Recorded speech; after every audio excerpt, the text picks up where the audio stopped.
अध्याय। ओंकार को सुमीर के गुरु वर्णन सिर नाय, भगवत गीता शास्त्र का करो नित्य स्वाध्याय। संजय से धृतराष्ट्र ने पूछा कुछ अकुलाय, रणभूमि कुरुक्षेत्र का हाल कहो समझाए। बोली श्री कृष्ण भगवान की जय। संजय बोला, हे राजन, जब दुर्योधन ने देखा सारे पांडव दल को, आचार्य द्रोण को दर्शाया शत्रु दल के बल कौशल को।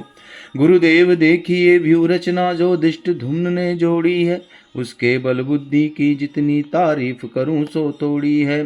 कितने ही योद्धा बलिशाली हैं, अर्जुन भीम समान वहाँ, युयुधान विराट द्रुपद जैसे हैं, कितने ही बलवान वहाँ है। सभ्य दिष्ट केतुपुर जीत, काशी राजा योद्धा गण में, अभिमन्यु कुंती भोज आदि और वीर युधामन्यु रण में। द्रुपदा के पांचों वीर पुत्र हैं, महारथी सारे दल में। मुनि उत्तमौज और चैकितान है, अदिति अपने बल में। यह है जिन पर पांडवी सेना का आधार, अब अपने दल के कहूँ योद्धा और सरदार। बोली श्री कृष्ण भगवान की जय।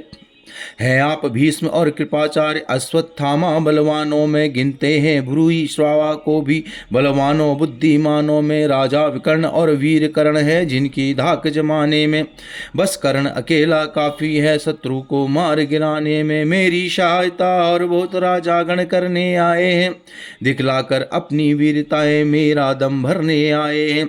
सेनापति मेरी सेना के हैं, भीष्म केसरी वीरों में, शत्रु के छक्के छूट जाएं वह बल है उनके तीरों में।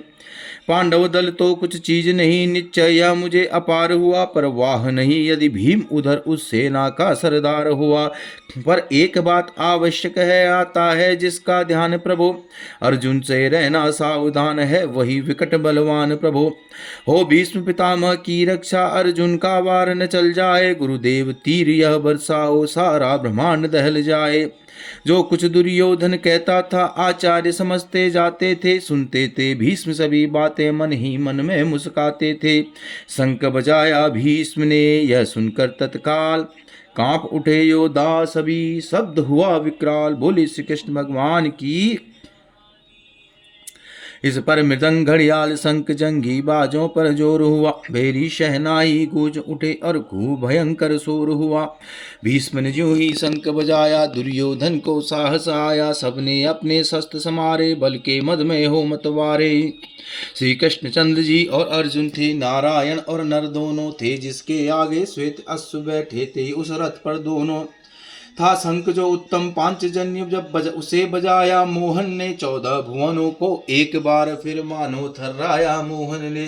अर्जुन ने अपना देवदत्त और पौंड्र भीम ने गरमाया, जिनके घननाद भयंकर ने सब योद्धाओं को कंपाया। फिर कुंती पुत्र युधिष्ठिर का जब शंख अनंत विजय बाजा, वह नाद हुआ सारे दल में, सब कांप उठे योद्धा राजा। सहदेव नकुल ने जब पुष्पक और घोषमणि को गरजाया, इनके सुनने से शत्रु का सारा दल पल में थर्राया। बलवान शिखंडी अभिमन्यु सात्विकी और काशी राजा, योद्धा विराट और दिष्टिधुम्न सब ने निज शंखों को साजा। थे पिता द्रौपदी के रण में और पांचों लाल उसी के थे, जिनसे कौरव थर्राते थे वह पांचों बाल उसी के थे। इन सब ने अपने शंखों को जिस समय जोश से गरमाया, पृथ्वी भी सारी दहल गई और आसमान भी थर्राया। हुआ युद्ध का जिस समय सब पूरा सामान, तब अर्जुन श्री कृष्ण से बोला, हे भगवान। बोले श्री कृष्ण भगवान की जय। घनश्याम मेरा रथ ले चलिए, अब बीच में दोनों फौजों के, अच्छी प्रकार दर्शन कर लूं योद्धा सागर की मौजों के।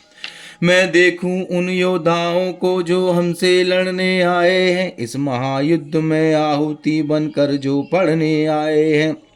और कौन है जो दुर्योधन का कल्याण चाहने वाले हैं, जो